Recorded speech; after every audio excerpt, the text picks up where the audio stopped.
जवान बेटा पड़ा सो रहा है फजर के अंदर, बाप को शर्म नहीं आती कि उसको लात मार के उठाए? कमबख्त, अल्लाह का रिस्क खाता है, पड़ा सो रहा, खराटे ले रहा है।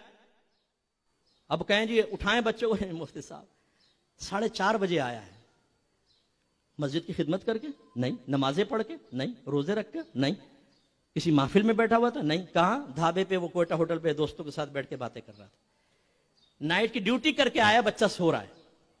जब यही बच्चा आपकी निगाहों के सामने अज़ाब कब्र में मुब्तला होगा ना, फिर हम आपसे क्वेश्चन करेंगे कि तुमने अपने बच्चों के साथ दोस्ती की थी या दुश्मनी निभाई थी। ये औलाद होगी, याद रखें मेरे जुमले, मैदान माशर में इंशाअल्लाह हाफजा काम करेगा। मैं आपको याद दिलाऊंगा, अगर आप में कोई ऐसा बैठा है तो यही औलाद होगी जो अपने बाप का गिरीबान पकड़ के उसे अल्लाह की बारगाह में लेकर जाएगी और कहेगी कि अल्लाह ताला इससे हिसाब व किताब ले।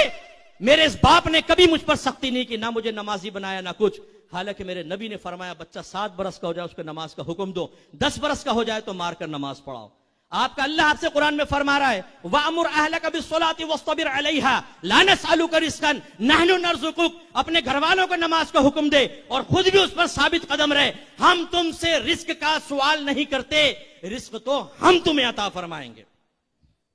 बोलते जी साहब कमा रहे हैं ना, टाइम नहीं मिलता। आपका रब क्या फरमा रहा है? रिस्क तो हमारे जिम्मे करम पर है। वमा मिन दाब्बतिन फिल अर्दि इल्ला अलल्लाहि रिज़्क़ुहा। जमीन पे चलने वाला कोई जानदार ऐसा नहीं जिसका रिस्क अल्लाह के जिम्मे करम पर ना हो।